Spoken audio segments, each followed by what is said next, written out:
Get off my plane. I fucking knew it.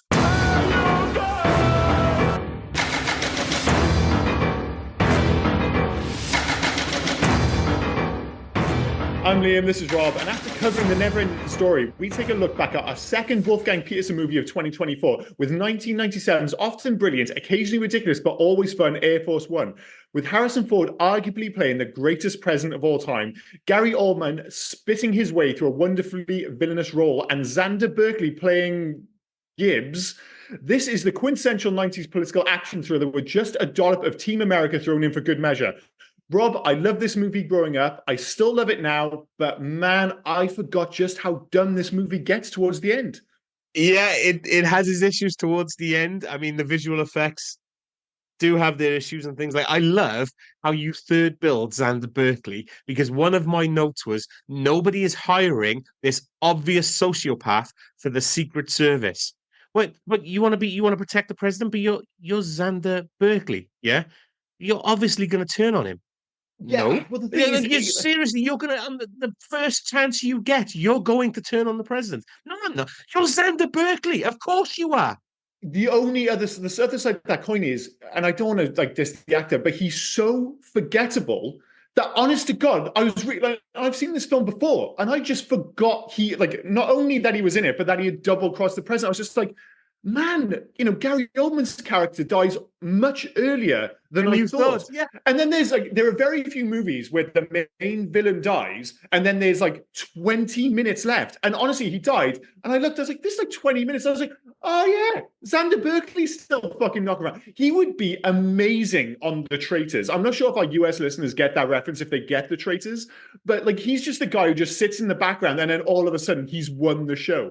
But the only problem is he falls into the background so much that by the end of the film, after Gary Oldman is being killed and you've had the big moment, they try to make it a big deal when we keep on him Xander Berkeley, when Gibbs dies and he's there. It's one of the like visually poorer moments in the film when you can see him on the side of the plane as it's going down. And you're just like, I just don't care. I just don't give a fuck about Gibbs. love The it. Like movie is, I would go as far as say, it's brilliant until the moment Gary Oldman dies, and then it turns into Team America for 20 minutes. And I was amazed going back to it. I was like, man, this film totally goes off the rails in the last 20 minutes. He's right down to the zip wires where they look like puppets flying across.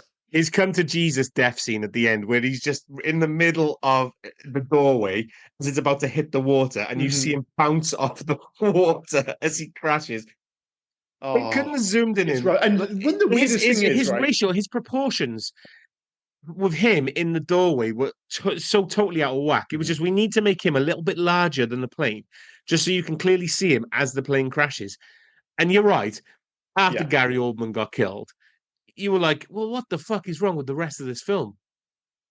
Yeah, it's weird. And You know, the it oddest thing seems is, like right, that you whole suddenly have to zipline scene. get. Sorry, mate. That whole Yeah. zipline scene gave me cliffhanger vibes.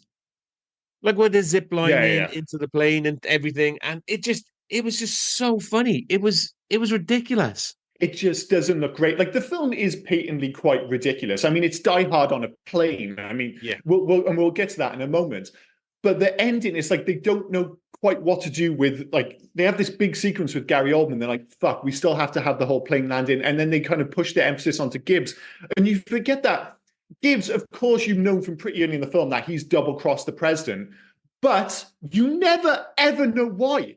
Nope. I was like, do we ever learn what his like intentions or his motivations are? No, like Wolfgang Petersen confirmed after the fact that Gibbs was a former CIA agent who basically lost a lot at the end of the Cold War and thus became angry with the US government and wanted revenge. Well, that's great, Wolfgang. That is never, ever made clear in this film at all. It's just like, why the fuck is Gibbs got this beef with the president? Like, and he doesn't even look like, at least the other guys. They, like you mentioned, the fact that you wouldn't let him on the plane or wouldn't let him work for the president. I would never let Gary Oldman and his cronies on Air Force One with that facial hair. There's got to be a test. I mean, Gary Oldman, you're probably going to let him on, but there is definitely one guy in his crew you're not letting on. No way. I'm not doing it with that goatee. I'm not letting him on. You're not letting Andrew Divoff on the plane. Like No. you look at the guy and you go, you see him. Well, he's clearly evil. What do you mean? Look at his smile. He's clearly evil. He's clearly going to take over the plane. I would Like, say the same with Gary Oldman personally. I I don't think know with about that Gary goatee, Oldman. like you are going out of your way to look a villain, and most of them do. The only dude who doesn't is the first guy who gets killed by Harrison Ford, who might as well be wearing a red jumper. Everything about his like he doesn't look Russian, he doesn't sound Russian. Everything about him says you're going to be the first one to die in this film. You Was know he? when you just like as soon as you see him, you're just like, oh, he's gonna die. Like he's He not was gonna the have one any as lines. well He's who they just gonna gave a die. post backstory to, wasn't it? Like you don't know anything about this guy. He's just the guy that's getting fit. Like you said, he's red shirt guy. Yeah, And yeah, all yeah. of a sudden, Gary Oldman goes, "We fought together for 5 years in Afghanistan. He was my brother." But that dude? Was he? Yeah, not Gibbs. Like, why No. didn't you make that about Gibbs? But then he can't say about Gibbs because he's dead by the time Gibbs's big moment comes. It's strange, but we've gone straight to the negative of this film, and make no mistake, the last 20 minutes of this film are pretty Okay. bad. Before we go into Most the of the film's still positives, pretty good.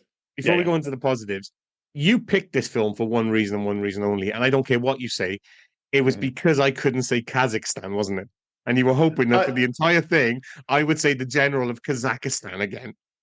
Dude, honestly, my third note is just Kazakhstan with a big exclamation mark next to it. I was like, is Rob going to fuck this? Surely he's learned by now how to say Kazakhstan. Although in this film, I don't think they were filming in Kazakhstan at all. I think Nope. they've chosen that country because they're just like, well, it's former Eastern Bloc, maybe.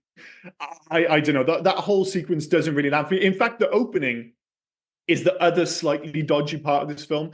It goes very Call of Duty Warzone when they're like Yes. parachuting in and he's shooting guys, and I'm like, it doesn't really fit the rest of the film, and it doesn't look quite as good. Because you mentioned the special effects. I think for a film from 1997, most of the stuff with the plane, sans Gibbs's death, actually looks pretty good and holds it for the No, most see, part. I thought everything else looked all right. All the practical effects, Mhm.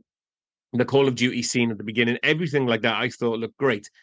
But Mhm. anything to do with the plane barrel rolling or crashing or anything like that looked like it was created on Windows 95. It had certain issues. And In I've got, fairness, not I got a problem probably with it. I shouldn't have mean, we watched look at that these films, clip. we take these films for what they are this day and age. I mean, this film is now what, nearly 30 years old.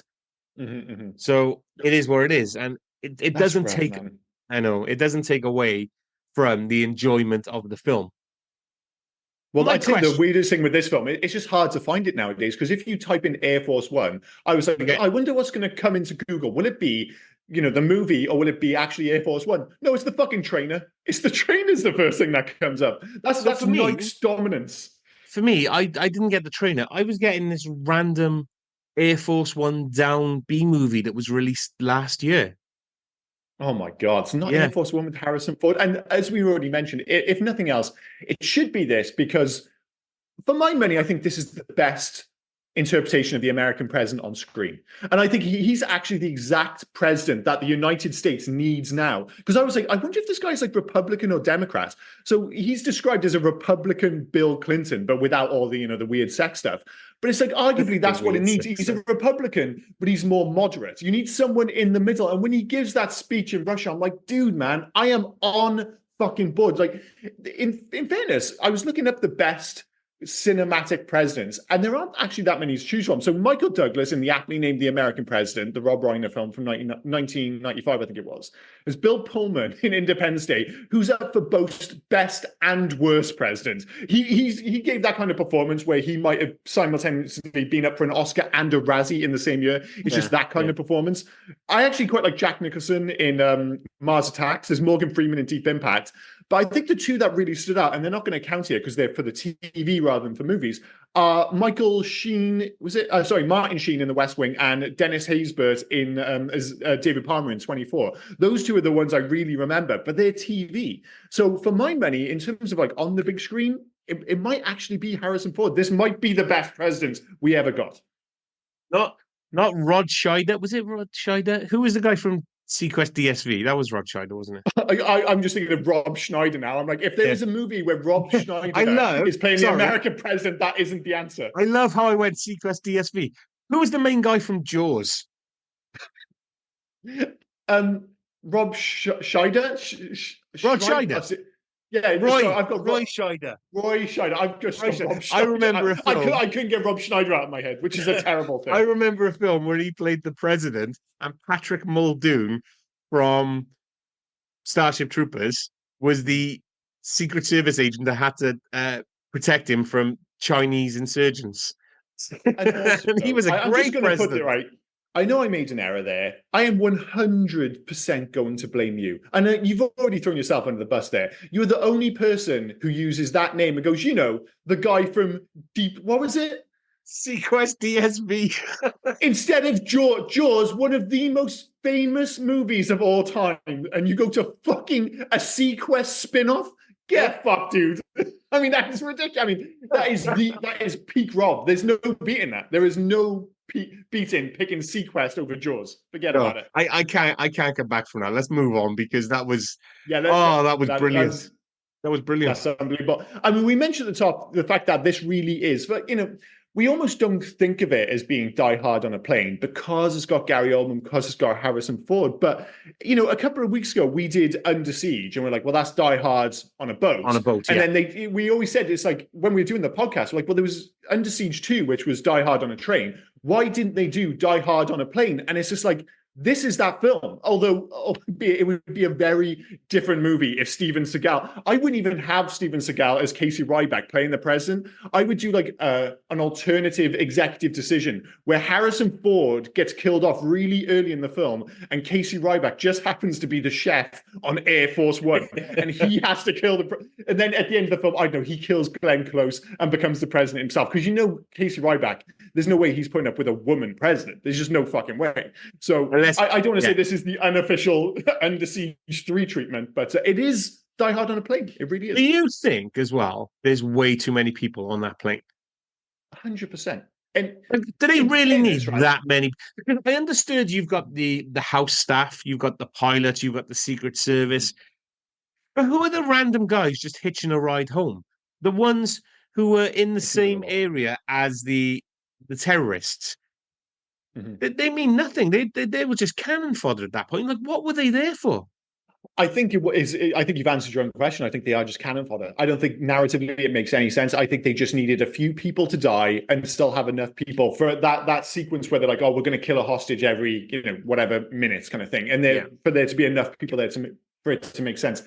I still think they're pointless, but I almost think it's amazing. And to bring it back to Under Siege, one of our major problems with Under Siege was that the geography of the boat was never clear. That's why one of the reasons that Die Hard is so brilliant is that you always know where you are in Nakatomi Plaza, where the terrorists are, where McClane is.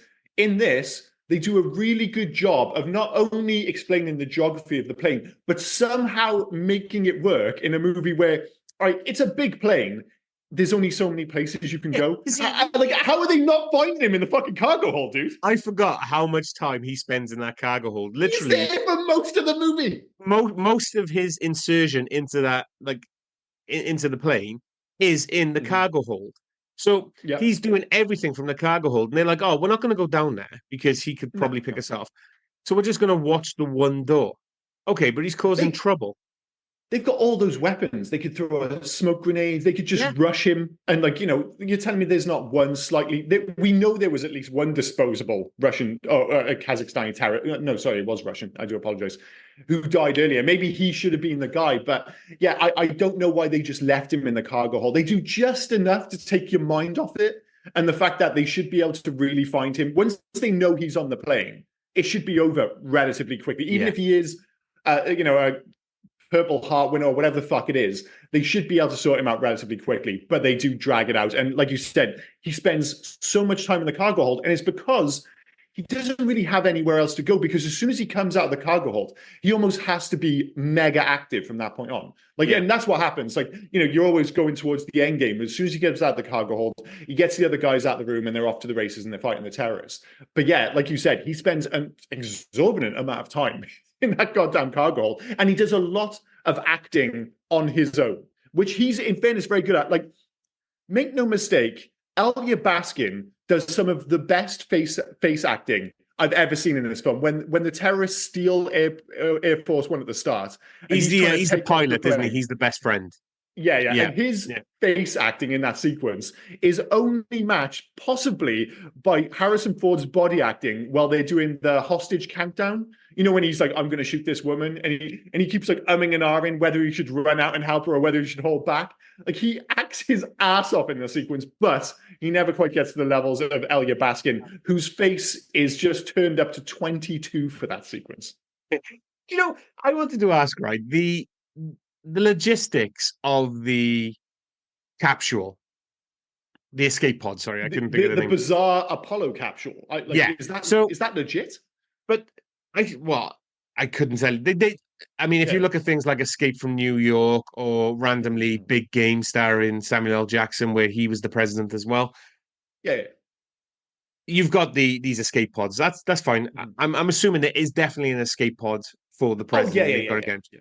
But they got him into the escape pod. They got him into the vacuum chamber for all I can think. And then they died and the escape pod set off. Mhm. Where did he hide? Because I don't know. the bad guys clearly saw the escape pod take off and the Mhm. vacuum chamber sealed. Mhm. So It where was a did the magic trick. president? It's proper magic trick stuff. Again, it's not explained. Like you say, you see him go in, you see the escape pod obviously exit the plane. You're Yeah. like, well, how did he stay on the plane? What kind of fucking Harry Houdini shit did Harrison Ford play in that sequence to stay on the plane? And I don't think anyone knows. I think they're just like, if we do the sequence quick enough, nobody's going to ask any questions until like 27 years later, or maybe on a podcast. But yeah, I don't think that sequence makes any sense, sadly. No, it absolutely doesn't make any sense. And Which is, although I have to believe that the actual pod is the legit thing because they actually used Air Force One. I mean, Wolfgang Peterson, the director, was initially denied access to Air Force One, and then fucking Harrison Ford called the White House, and they just said, "Oh yeah, of course, Mr. Ford." And that is the thing, right? If the guy who played Han Solo and Indiana Jones calls up the White House, you're just not going to say no. It's to the point where it's but like, are you what going to let could them film Harrison on it? Ford ask for? Are you going to let them film on it and view the secrets of Air Force One? Like, this is how you get to the escape pod. This is how you do this. So if anyone wants Well, to I think it was a mix of like they built a set and they've had access for certain shots. I don't think everything was filmed on Air Force One, but they have given them at least a preliminary. I mean, maybe if Harrison Ford did ask, listen, can we just fucking film on Air Force One? They might be like, I mean, we definitely shouldn't, but you are Harrison Ford, dude. He's just like to have that level of power, and he's got that great voice. Like he's up there with, I put him on the same kind of pedestal as Optimus Prime and Jurgen Klopp, where if he asked me to do anything, I'd be like, of course, Mr. Ford. And I would salute. I don't know, but I would fucking I do salute. love, right, how you gave me shit for Roy Scheider, the Sequest thing. But any chance you get, you throw a random Liverpool player or manager into this fucking podcast. Yeah, but I wasn't saying like, you know, oh, Jurgen Klopp, former Lons. I can't remember who he managed before Dortmund. You know, that would be the equivalent. It's like there's nothing wrong with using Roy Scheider. It's just you use Jaws. You use Jaws. That's on our movie podcast, people are gonna understand the Roy Scheider Sequest DSV thing before they understand Jurgen Klopp. I'm sorry. There's no way. There's no fucking. Dude, nobody's watched Sequest DSV. Nobody except me. Everyone in the UK knows who fucking Jurgen Klopp is. I don't care if you're not into football. You know who Jurgen Klopp is. This is like the Mohamed Salah thing again. We can't get into this. We can't get into it. The weird thing, right? Because this is obviously an old-fashioned 90s movie star vehicle. This is like a proper Harrison Ford movie. Yeah. You know, you look at the poster, there's a picture, you don't see Air Force One, you just see a giant picture of his melon. And it's like, he's had a weird career in terms of, I was like, would this be his biggest movie, which wasn't Indiana Jones or Star Wars, basically? And I thought it would be second highest behind The Fugitive. And, you know, maybe you'd have like What Lies Beneath and stuff like that behind it. The second highest by the highest by box office, which isn't Star Wars, Indiana Jones, is actually Secret Lives of Pets 2, which made $431 million, in which he briefly voiced a dog. So, Jesus Christ, I had no idea. And also, if you don't adjust for inflation, his second biggest movie of all time is Kingdom of the Crystal Skulls. It's like everyone forgets that movie made so much money. It's crazy. Yeah, because people had to actually understand how bad it was. And the only way you could do that was go in to watch it. Right. It's okay. Before we move on, you've just said that. So I'm on the IMDb Harrison Ford page. I'm on his Mhm. known for, right? Yeah. 4 films, usual game we play every now and then. Raiders, Empire, I'll give you the Fugitive, Star Wars. It's A New Hope. A New Hope. Yeah, I Yeah, just yeah, when I think of the Star Wars films, I think of the second one being his yeah. film more than the And I'll first help one. you out. Don't pick any more indie or Star Wars films. You only get one. No, no, no. I'm not going with Okay. any. Like I said, I'll go with Fugitive for third. Oh, yeah.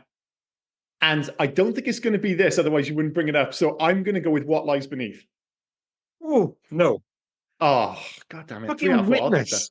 Witness. I mean, Witness. Witness is a decent film, but I No. wouldn't have it in his But top four what he's known for. With Harrison Ford's repertoire, would you pull Witness as a known for this I day and love age? it. I would have loved it if it was like Secret Lives of Pets too, just because it made all the money. But no, I would. Witness is a weird film because it was a big movie. It did well. People liked it. It was, but I don't feel Yeah. like anybody talks about Witness anymore. Like I mean, I would nobody, have loved and you for never you. see it on TV. It's just one of those films. It's just disappeared. I would have loved for you to have picked out like Ender's Game. Oh yeah, he was totally in Yeah. Ender's Game, which wasn't as bad as some people suggest. Oh, mate, it was terrible. I mean, I've never It read was the book. awful. I think it was just because, like you can go into certain films with like dog shit expectations. Like it's totally happened to me with a bunch of films, like The Lone Ranger, for instance. Like the whole world telling me like this film is absolute ass. And then I finally watched it, I was like, it's okay. And like you're almost kind of like you're positive on it because it's not the worst film you've ever seen. Yeah. But I do quite enjoy when like a movie is as bad as they say. Like I mentioned this before, but I'll watch a movie for 20 minutes if everyone in the world says it's a complete disaster. And I'm not talking about the ones you watch, like the straight to video nonsense. I'm You talking leave my films alone. about I do apologize. But you can understand why they would be bad. But the ones that interest me is like when a movie costs like 200 million and it's got all this talent behind it and then it shits the bed. Like as soon as I heard about it, I was like, I don't want to watch the whole film, but I have to see 20 minutes of Cats. And Cats was as bad as people, like you're watching it, you're like, I can't believe it. I can't believe it's this bad. And 20 minutes, like I was watching it, I was like, this is horrendous. And then like James Corden shows up. I'm like, okay, that's enough. I'm turning this motherfucker off. But to get back to good movies, so we'll get back to this one.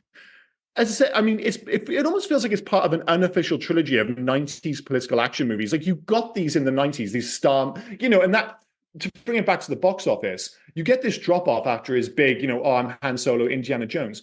Because back then you could make a movie which made 200-300 million, and that would be enough. So a lot of the movies where you think of Harrison Ford, it was Clear and Present Danger in '94, Patriot Games in '92, and then this. And even though they're big, it's a Harrison Ford vehicle. By today's standards, you would always, I'm not sure if you'd use it in the movie space, but certainly in video games, you refer to them as double A. Like they're made by a big team, but it's not like the Avengers. It was made with a decent budget. It's the kind of movie now which almost doesn't exist. Netflix were kind of picking up the slack and then shit the bed. So I feel like the double A movie, just like double A video games, are gonna come back because there's too much risk with these like, to bring it, Harrison Ford, Indiana Jones, and what was the last film?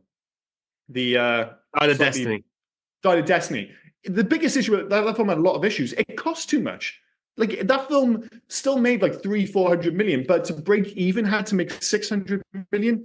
It's not sustainable. So a film like this, it would have cost a fair amount to make, but if it goes and does 200-300 million at the box office, it's a fucking hit. It's like that's fine. So I miss films like these. I think we should bring back the star-led, political action movie of the 90s. And to just have random character actors appear in things you wouldn't believe would appear in. Where the fuck did Glenn Close come from? Just, oh, by the way, I'm the vice president.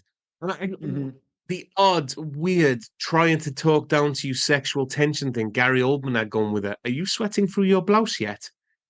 How's the blouse? Weird. Like, yeah, it was odd. And then you had everyone around. The one person... Oh, sorry, Karen. So you had everyone around her then, treating her like, you're a woman in a man's world. Well, I know they were trying to make her the president, but they're just talking down to her. Oh, no, we got to do this. I'm the Secretary of State, or I'm the Secretary of this. I've got to do this. Fucking Dean, what was his name? Dean Stockwell. Coming out of nowhere, just like, I'm the guy in charge. Well, no, clearly you're not the guy in charge, dude. She's the person in charge. I have to ask though, right? Because William H. Macy's in this, to bring, in terms of like his character, all right until the end. Does fuck off most of the film, but he's good whenever he's in it. That is the problem with Dean Stockwell. Gets a lot more to do as the defense secretary, but I would argue he's quite bad in this film. Yeah, he's not the best. Yeah, I was like, is this like? It almost felt like No. sacrilegious to say it, but I'm watching it. I'm like, and he doesn't get the best lines. A lot of his lines are very on the nose. But I was like, man, I think Dean Stockwell's quite bad in this film. You want to know who doesn't get a lot? And I was gutted.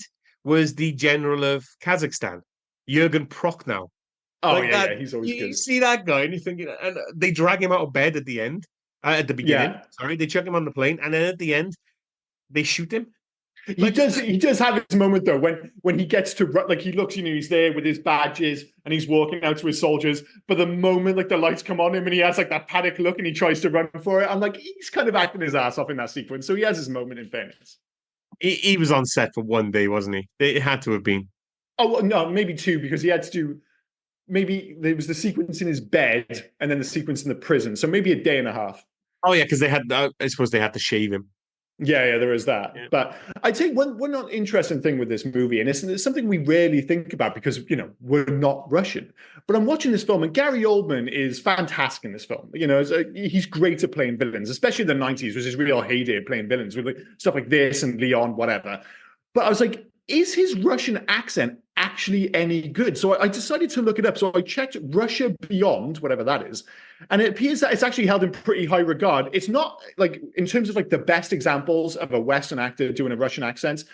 I don't think it's a surprise to hear it, but the one that appears to be held in the highest regard is Viggo Mortensen in Eastern Promises. They're like, that guy fucking kills it. There's a lot more in terms of bad examples. So John Malkovich in Rounders, although I'm not Russian, I can tell you John Malkovich is shit in the bed in Rounders with his Russian accent. Schwarzenegger Oh, nice. in He Red checked, Heat. check. He fucking beats me. I fucking love it. It's such a big performance. I think it's in Matt Damon's in Rounders, isn't he? Matt Damon, yeah.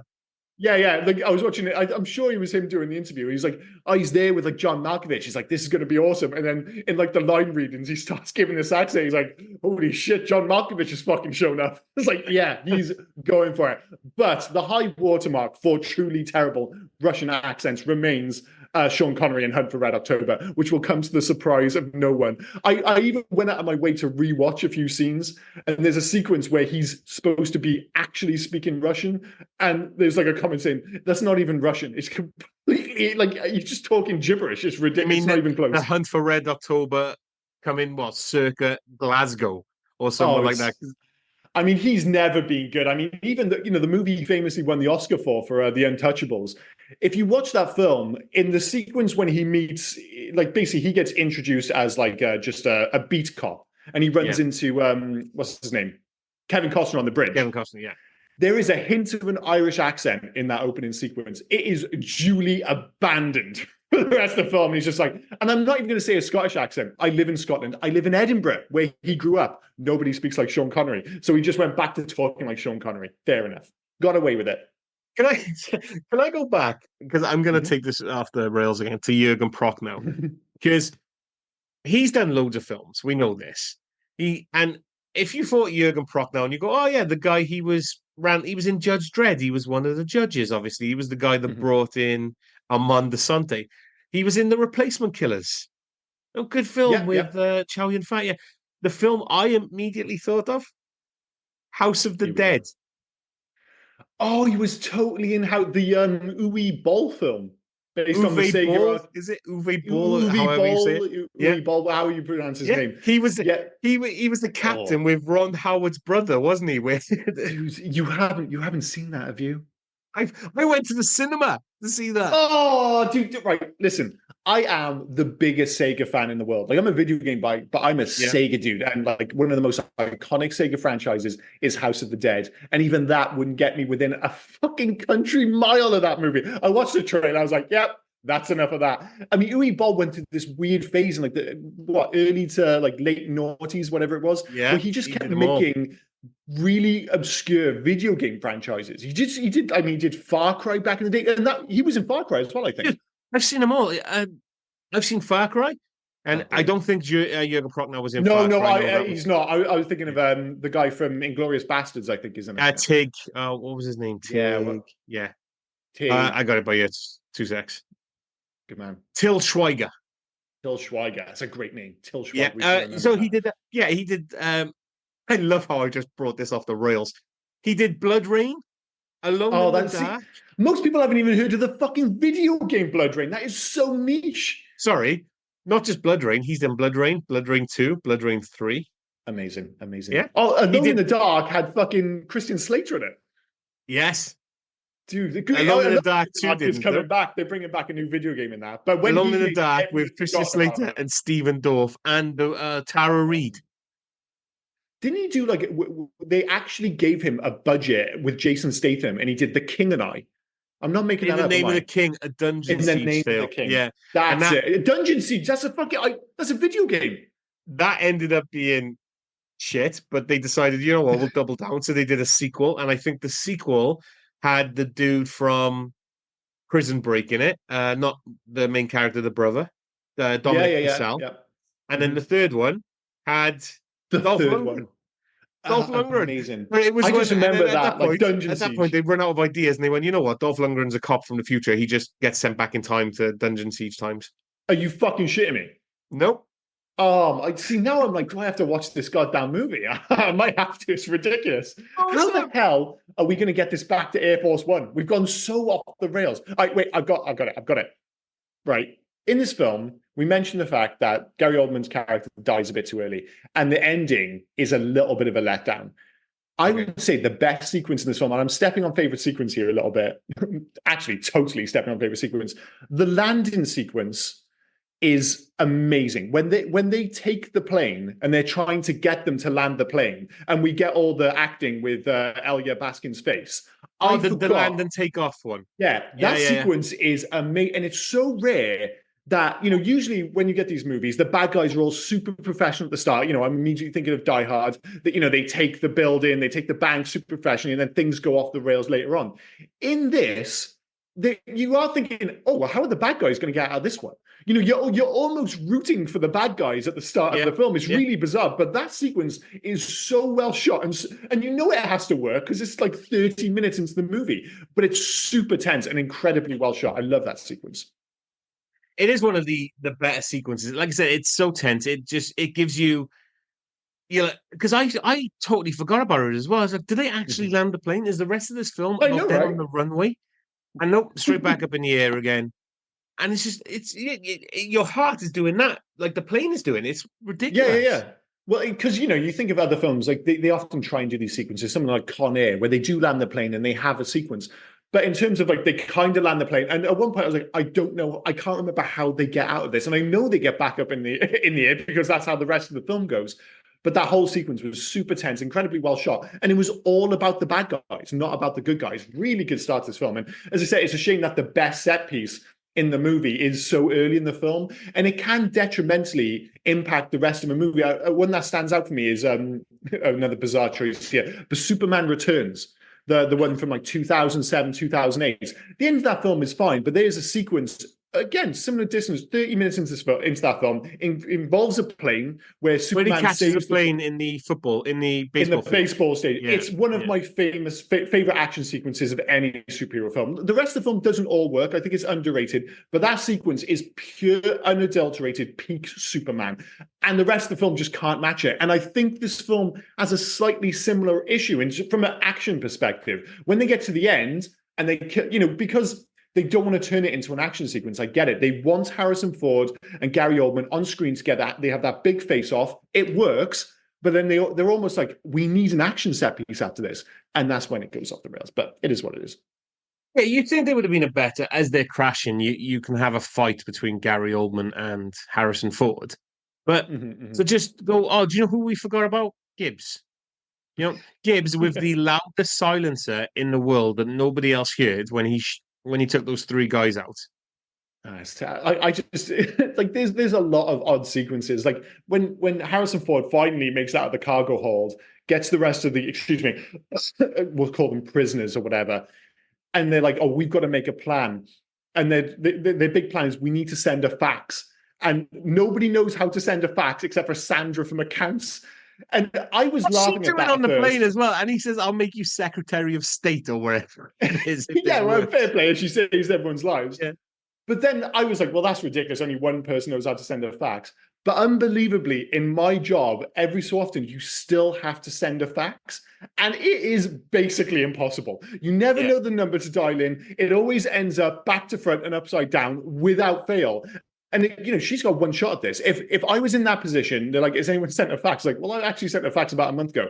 I would send. It would be the wrong side of the paper, and it'd be upside down, and we'd all die. So fair play to her. She really is the heroine of this movie. Well, 1997 faxes were still pretty big. I would But imagine.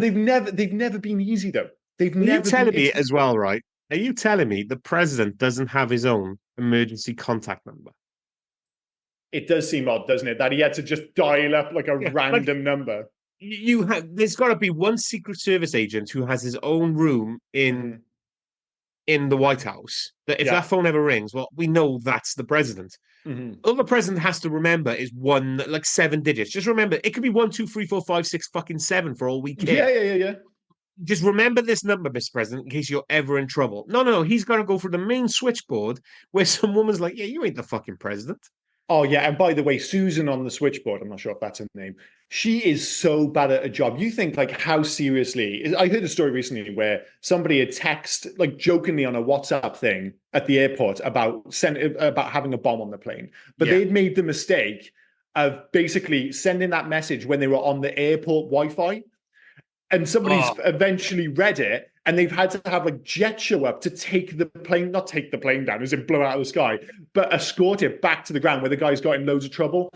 If somebody phones up when you know the president is missing and says, "No, I'm the fucking president," and just happens to, I don't know, sound like Harrison Ford, you have to take it seriously, because you're just like in the 1 in a million chance. Because you're like, you would tell them, like, "Listen, if you're fucking us round, you're going to be in so much trouble." But you would have to escalate it. Whereas Susan's just like, "You're full of shit. I'm not fucking having so I that." don't know why, right? I've convinced myself this has happened with Susan, and she's Susan now.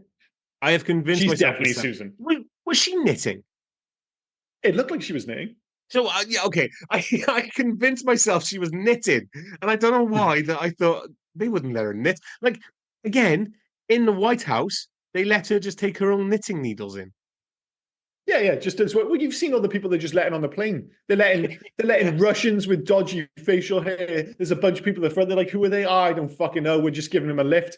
Anything. This is 1997. Anything goes in 1997. This is pre 2000. 2001. All that jazz. 9/11. It was just everyone just getting on planes, just hopping on. You could just show up at the runway. People forget. And I think it's hard to explain to kids who grew up, like, post 9/11, what airports like now. And it almost feels like a fever dream. And I need movies to remind me just how comparatively relaxed airports were. Yeah, we The were classic allowed one to is go to always departures. is fucking Home Alone, where they just leave the house in Chicago and they basically just run to the plane. They just run to the fucking plane. Well, as They're just kids, like, we were allowed to go to departures to watch the planes take off.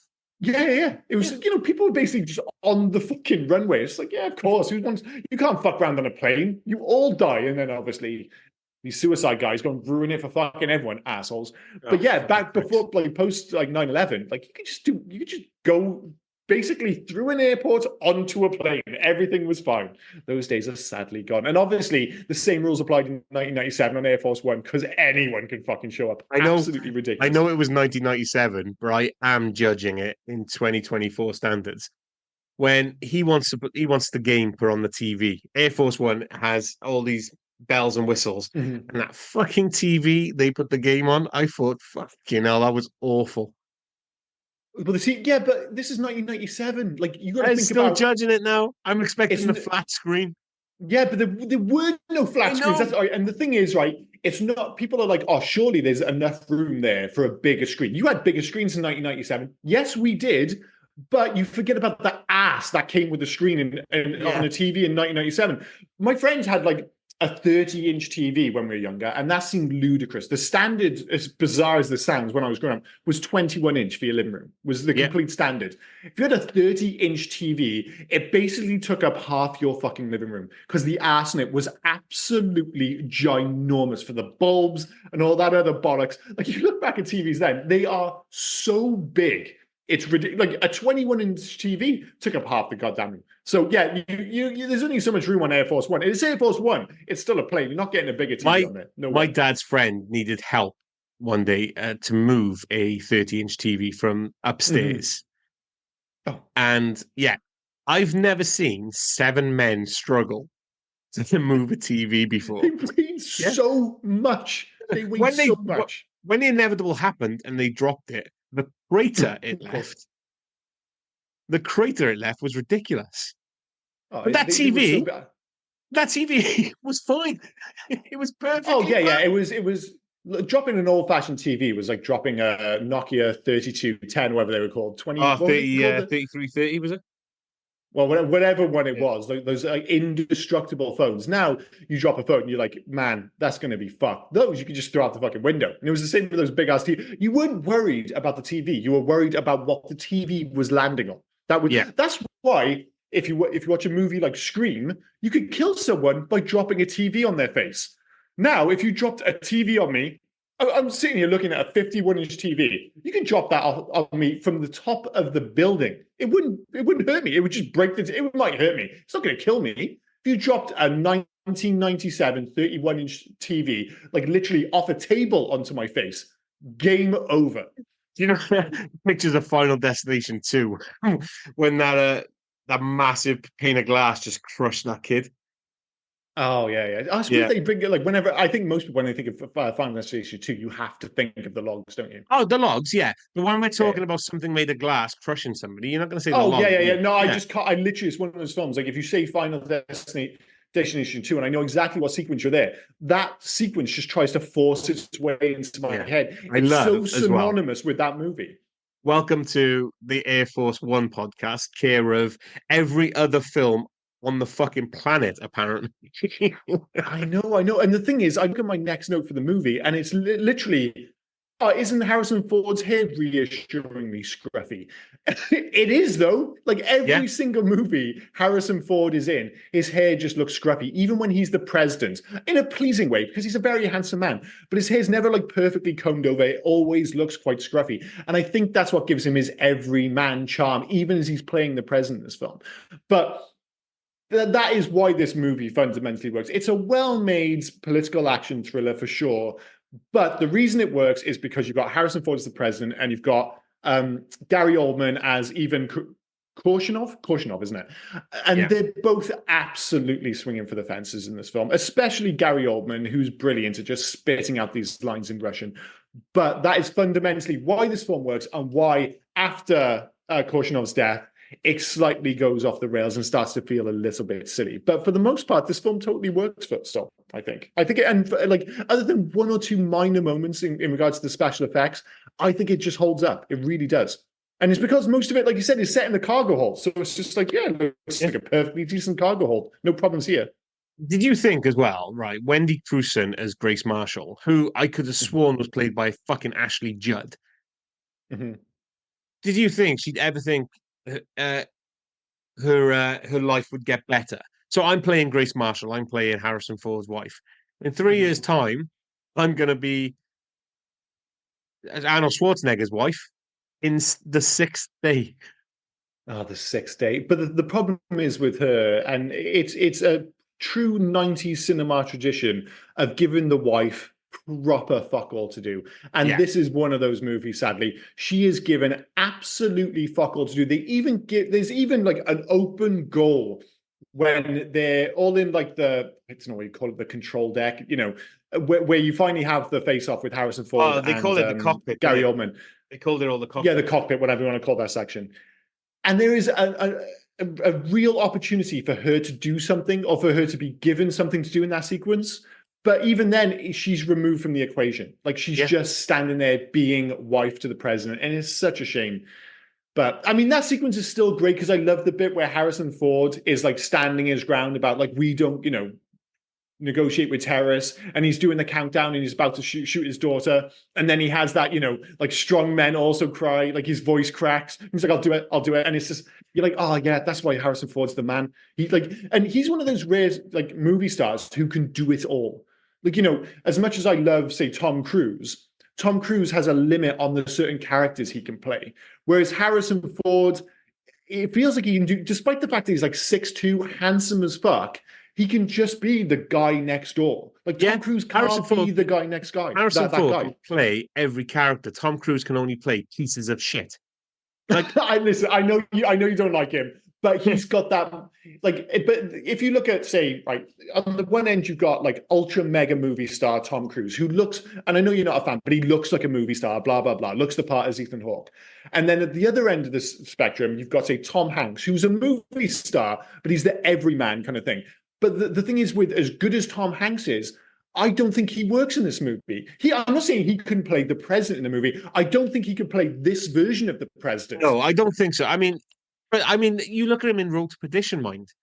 You didn't think he could do that, and he did that very well. He was great, but I don't think he's Yeah. got the thing he's lacking. Arguably, is that physicality. Like the fact that, Yeah. again, it just comes from the fact that he is 6'2", and I don't think Harrison Ford has ever cleanly won a fight in his life. That's the brilliant thing. Like, even right, like, you believe that he can fight, but, and we've said it before, nobody takes an ass whooping better than Harrison Ford. But an ass whooping where he wins the fight, like it's never like, I punch a dude, game over. It always turns into a scrap. He always looks like he's about to lose, but then comes out on top. It's just classic Harrison Yeah, Ford. in this film, he relied on choking Excuse quite me. heavily, didn't he? He like Oh yeah. he referred to his BDSM side, I'm sure, because he was choking the shit out of everybody. Well, it's just not, and that is the thing. This isn't a modern day action movie. You think most now they would have like these really elaborate action sequences. Most of the fights in this, it's him clumsily wrestling with a dude. Everyone just trying to grab the gun on the ground. Even the big fight with Gary Oldman at the end, it's all a little bit clumsy, but it does ground, no pun intended, ground the movie in so much. It's not like a super president. He's, very much in the John McClane role where he's kind of like, yeah, he's got enough talent behind him. Yes, he's got a history of, being at war, blah, blah, blah. But he is just about making this work at every turn. Yeah. Good film, though. And again, we don't need to go back towards the end of the film and the fact that the zip line looks silly. I mean, look, that it's all gonna get covered in the next couple of sections, I'm sure. So all right, let's move on to favorite scene then. Yeah. Favorite scene. I'm kind of right. The obvious answer is Get Off My Plane, because it's like one of the best you were gonna one-liners in do the that. movie. It's the only. Well, no, it's the obvious choice, and it is a great sequence because it's Gary Oldman, it's Harrison Ford together. Get off my plane. The line delivery is amazing, but the actual answer, and I thought it was going to be that, and I was going to take the easy out. It is the terrorist taking Air Force One and the great face acting. That is the best sequence in the film. The face acting. It's amazing face acting. But yeah, that whole sequence, I was on the edge of my seat, even though I knew how it basically worked out. But to have that sequence at the start of the film to be all about the terrorists instead of the good guys, I thought was absolutely fantastic. For me, it's Get Off My Plane. No, no, I'm joking. Son of a bitch. No, it's the tenseness of the probably towards the end of what you were saying. It's the plane landing, and you got the guys going, whatever happens, we're gonna land this plane. We're gonna land this plane, and then all of a sudden they have to take back off again, and it's fantastically done. To be fair, it looks great. I think it it's looks great. so good. The way it's Yeah. set up. Yeah, brilliant sequence. Brilliant sequence. Yeah. In terms of loves and hates, for loves, number one, Ford on top form, brilliant in this film. Number two, Oldman in peak villain mode, and number three, they do a great job of making Air Force One a conceivable location for a 2-hour action movie. That is almost a miracle. Like there's not that many places to go. They make the Something happened with your internet. Super important. So sorry, something happened with your internet then, and you went into slow Oh no! motion. Something I have to repeat myself. It's fine. It worked. It was just No. My third love is the geography. Oh, well, sometimes I got the point. Even if it was in slow motion, I don't need to repeat it again in slow motion. So yeah, that's my third one. So for me, Harrison Ford, I think he does well as the president. He has that gravitas. You are going to follow this guy. Yeah. It always feels like you're lowballing him when you're like, he does well as the president. He's all right. He's all right. He's all right. Gary Oldman is great. I think. There was a meme once. Imagine waking up just to find out you were Gary Oldman in a film because he's that good. Your entire life. He is that good. Gary Oldman. And that's honestly why I looked up the whole Russian accent thing, because he's great in this film. I'm like, I wonder if they have a completely different opinion of him in Russia because his accent is dog shit. Like, he'd still be good because he's acting well, but his accent supposedly is pretty decent. So yeah, he's the full package, man. Yep. And the action sequences on the confined plane, I really liked. Like they felt. I've used the word tense a couple of times, but they felt tense. They felt encapsulated within the area that they've Mhm. got. They've got this weird one-on-one standoff at either corridor of the plane. They're in the fucking air. So Yeah, yeah. if one rogue bullet hits the fucking hull, don't they all go anyway? Well, that's what, my wife mentioned that a few times while we're watching it. And they do shoot with somewhat gay abandon, dare I say. Yeah. I can only assume that because it's Air Force One, that it's better protected than your average plane, that a bullet isn't going to suddenly take out the hull because, it can, they mentioned it earlier that it can take all these hits, blah, blah, blah, and it'll stay in the air. I assume that the same is true of being inside the plane as well. It'll be so well protected that even if guns are shot, it's not just going to fall out. It's not like if you started, fucking spraying bullets on a Ryanair flight. It's just not the same beast. But yeah. In terms of hate, the whole Gibbs thing doesn't really work for me. We've already mentioned it. It's, and trying to push him as the villain at the end when you don't know what his plans are really. You don't know why he's doing it or why he should give a shit.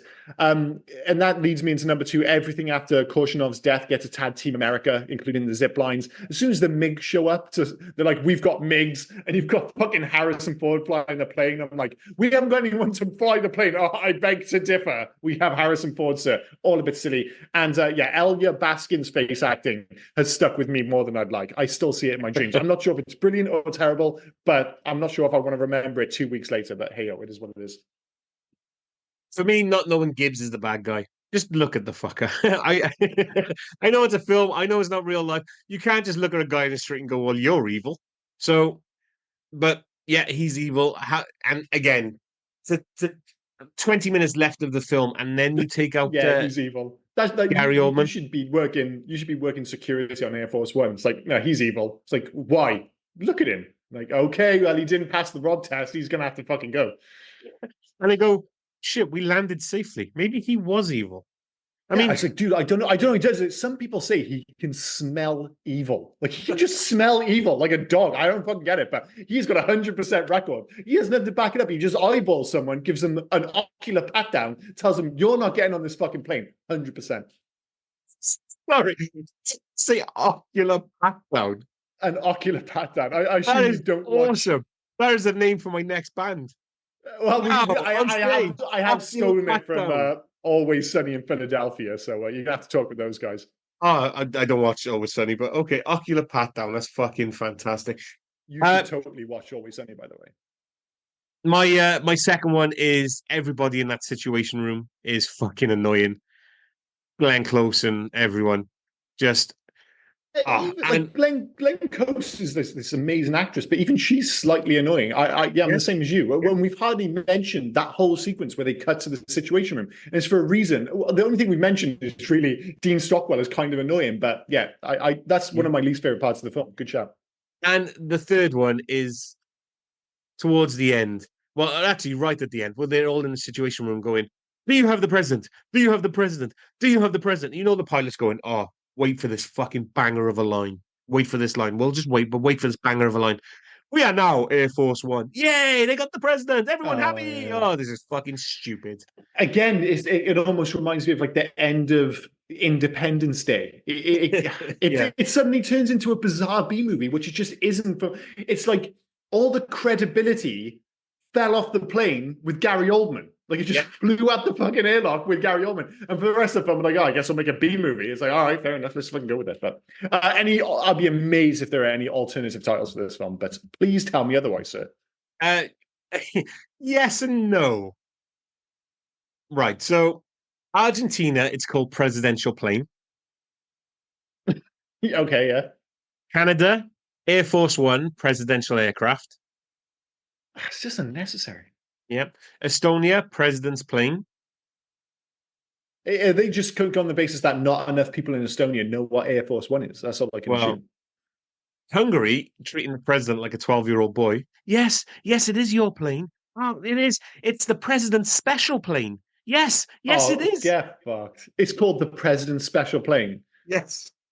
God, that borderline sounds like a porn spin-off. Ridiculous. You know, like you get those like 90s like British pornos where people have sex in the back of like a cab. Sounds like that. Like that's what those extra people on the plane for. Fucking. That's what they were on the plane for. Oh my god. I thought the President's Special Plane was going to be the best one. Nope. So I got two here. Slovenia was abduction. Slovenia. It's Slovenia. It's fine. Fuck off. Kazakhstan, right? No, Slovenia, it was abduction. But Okay. Yeah. the best one, the winner, we're going to end on this one, Slovakia. Hmm. Hey, number one, the number one aircraft in the air. Wait. So what is it actually called? Sorry. The number one aircraft in the air. Oh, come on. They okay, that one wins. That one wins. I thought, same as you, President's special plane was there for the win, but Yeah. Slovak snuck in. Unbelievable. Any facts to this one? Yeah, we got a couple. So initially, director, co-producer Wolfgang Peterson was. Oh, you've already did that one. Sorry, my apologies. That's all right. The lead role was written for Kevin Costner, but he was heavily committed to The Postman and suggested Harrison Ford for the part. Yeah, Oh, maybe you're asking me who else could do this? Kevin Costner might have been the Yeah. guy. Like 1997, he's maybe losing a little bit of his sheen. Well, he was about to with The Postman. God, imagine how Yeah. different it could have been if he had made this instead of The Postman. Yeah. That could have put him back on track for sure. Harrison Ford and Gary Oldman are actually hitting each other during the fight scenes. Good. Although I do fear that Harrison Ford will kick Gary Oldman's ass in fairness. When Ivan gives his thumbprint for a background check near the beginning of the film, the date of birth that comes up among his info is Gary Oldman's real birthday, just in case you didn't know that. Harrison Ford was paid 20 million for the movie. Back in the days. Well, that was the thing. That's what sold the film. It wasn't the concept. It was just his giant head, Harrison Ford. The shot where the 747 the shot where the 747 swerves on the ground at Ramstein was performed at half speed. Yeah, that makes sense. Right, are you going to tell me off? Is it Ramstein? No. You go Ramstein. It's fine. only when you're blatantly mispronouncing whole countries. That's the only time I'm going to go after you. The production was allowed to use CNN's actual Los Angeles studio for its mock CNN segments. Oh, cool. You know, people just getting in everywhere. I know, right? Again, it's the Harrison Ford effect. Harrison Ford calls up, you do what he says. In December 2015, Donald Trump revealed his admiration for Harrison Ford on the plane. He stood up for America. When Ford was told during a television interview of Trump's compliment, he turned to the camera and said, "Donald, it was just a movie. Things like this don't happen in real life." Well, it's sad that he felt the need to explain that, but yeah, probably the best that he did. He's like, oh, he's a Republican president as well. Oh yeah, of course, yeah. Jesus Christ. Gary Oldman used his salary for this film to help finance his directorial debut, Nail by Mouth. Oh, nice. That worked out then. Yeah. Wolfgang Peterson mentions in a DVD commentary that he enjoyed working with Liesl Matthews because she was able to cry on cue. Right, that sounds a little bit. So well, I guess Matthews if you don't, was the daughter, but she didn't do much else, did she either? No, but I don't know. That feels a little bit icky. Try for me. Try. Well, I tell you what, if you've got a separate, like, a kind of 6th, 7th build character and then he's crying a sequence and you're working to a deadline and they can just turn on the waterworks, like, oh, fantastic. No fuss, no muss.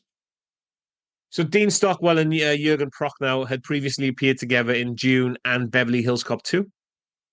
Ah, cool. God, he was in Beverly Scott Glenn was considered for the role of Agent Gibbs. No, I kind of would have liked Scott Glenn as that, but again, yeah, I could totally go with that. Yeah, I think it needed somebody a bit more memorable for me personally. Because that's the thing, right? You can have an almost, and I don't want to say a no name, but you can have a low key actor if you don't know Gibbs is double crossing. So then when he does show up at the end, you're like, holy shit, I didn't see that coming. But you are told early doors Gibbs is clearly working against the president. It just needed somebody a bit more memorable, sadly. Yeah. One more from me and then we're done. Glenn Close was a last-minute casting decision to play Vice President Catherine Bennett.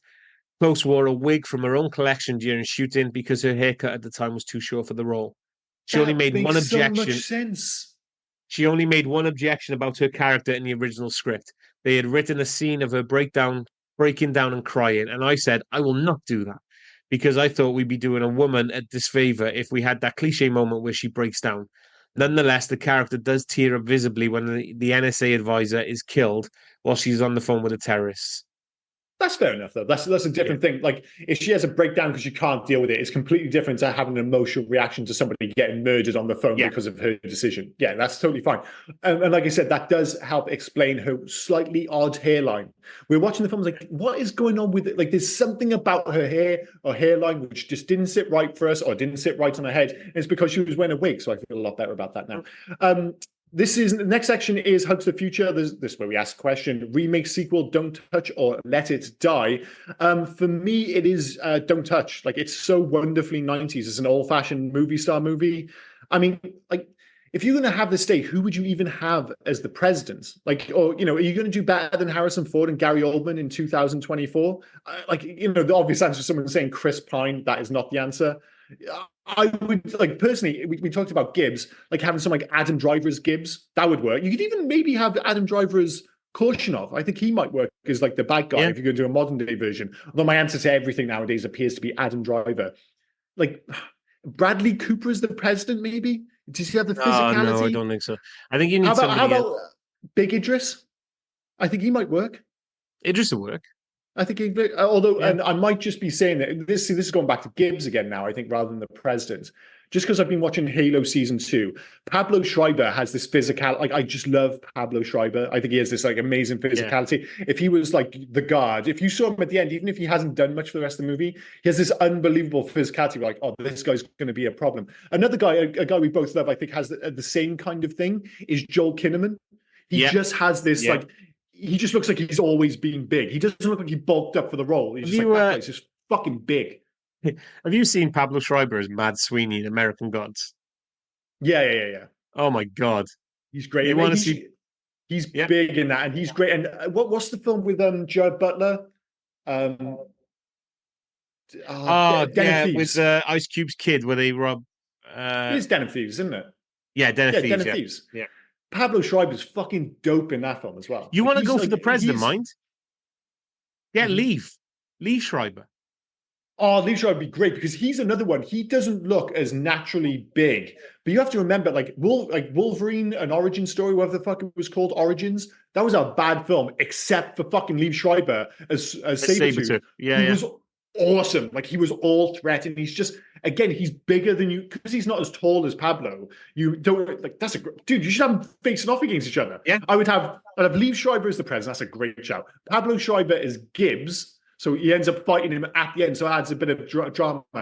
But then I'd have Adam Driver as Gary Oldman. So you're remaking this now, are you? Yeah, but I don't. The problem is you can't put Liev Schreiber's face on the poster. It turns into a Netflix movie again, doesn't it? Because Adam Driver, you could maybe have him. Maybe if you had them both, that might work. But yeah, like Liev Schreiber, as great as Liev Schreiber is, he's not Harrison Ford in 1997. I mean, for me, you're leaving it alone because of only one. You cannot make a film like this post 9/11. You can't do it. Maybe.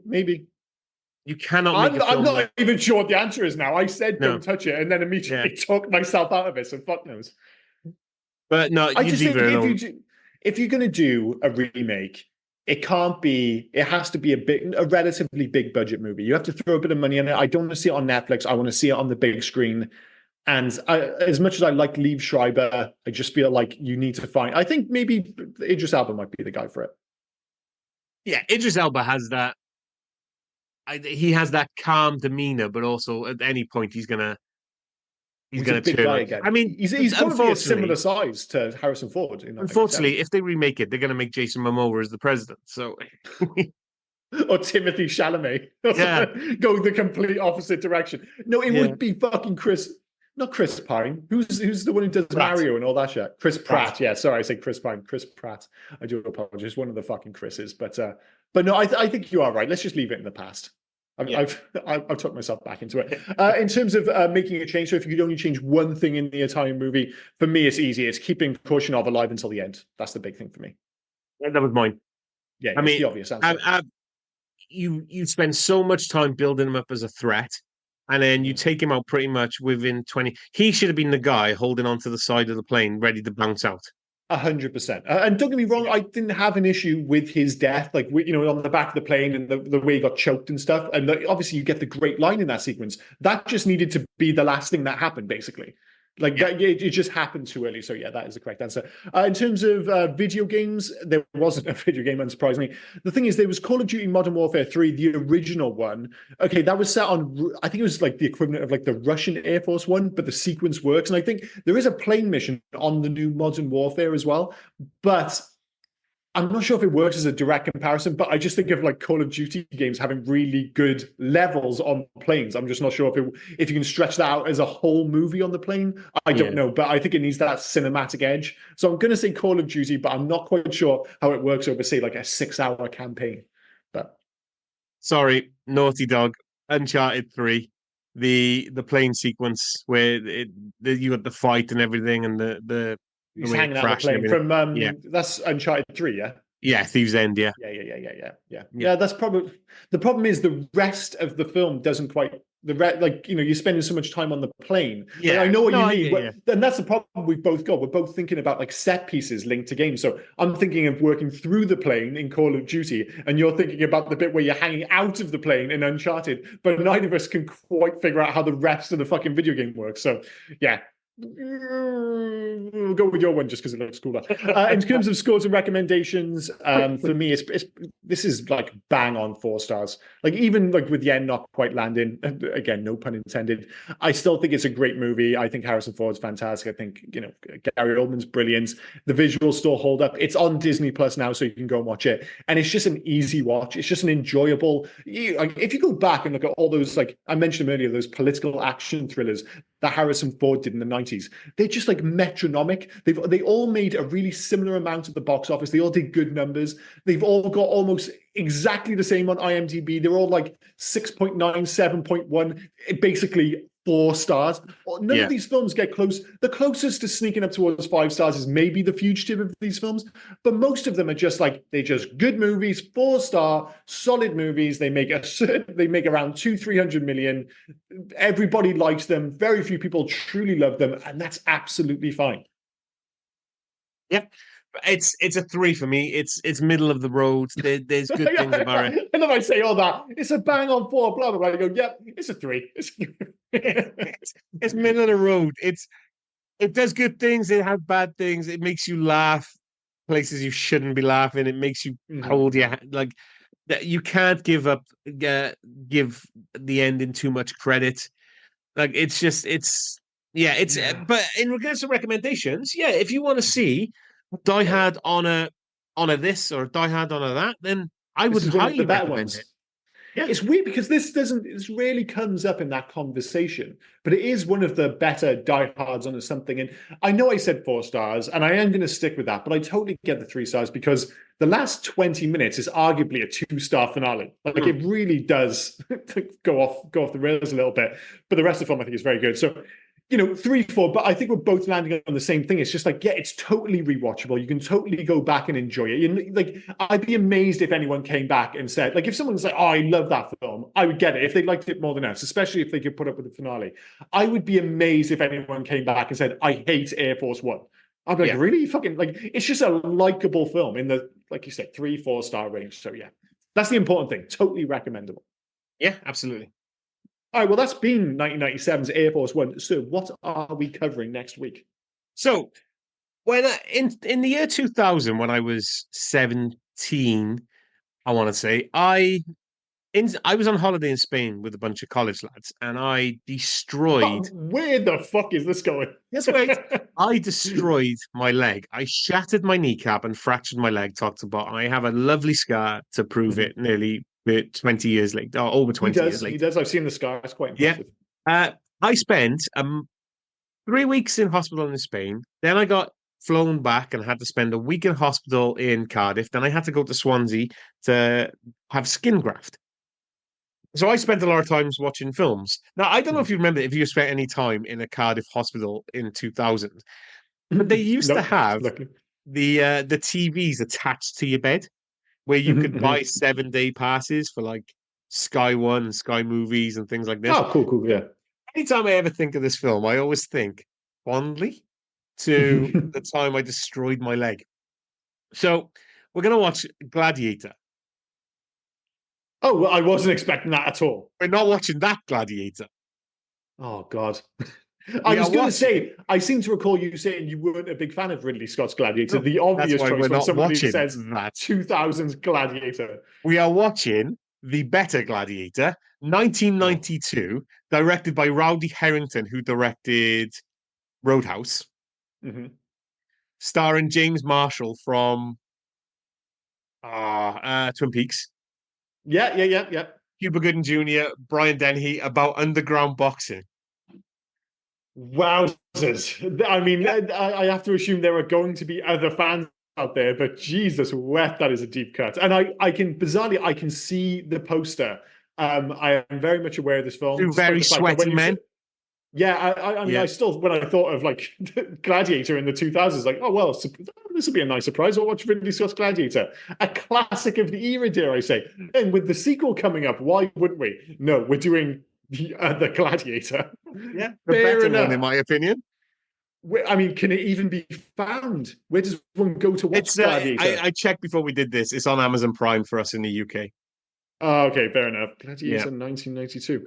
Well, that is going to. Oh, well, I can say I've never watched. God, they do look sweaty on the poster, don't they? But you know, it's got so reviews from critics. That's probably being quite kind.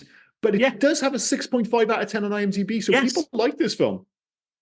I like Cuba Gooding Jr. I like boxing. I like boxing movies. So, you know, fuck it.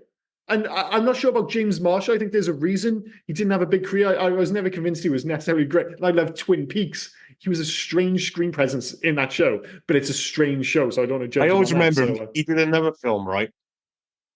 I think it was called Down. It was like 2001, about a killer about a killer lift. Yeah. Yeah, with what was her name? Naomi. What was her name? You'll know as soon as I say her name. I'm just looking at the rest of the cast. Naomi, Yeah, you mentioned. Sorry. Naomi Watts. Oh yeah. Yeah, Michael Ironside. It's about a lift that gets possessed and starts killing people. I'm all for it. I'm looking at the cast of this film now. I'm like, Robert Loggia's in it, Brian Dennehy. I'm like, there's something to work Robert with. Loggia plays Papa Doc. He could be your pappy. Oh my god! I keep trying to talk myself into this film, and then you say something. I'm like, I'm not so sure now. But anyway, we're doing 1992's Gladiator. I did not see. Right, if I had had a million guesses after your little story about breaking your leg in Spain, how long would it have fucking taken me to land on 1992's Gladiator? Yeah, Jesus Christ. Never would have happened. Sorry, he played Happy Jack.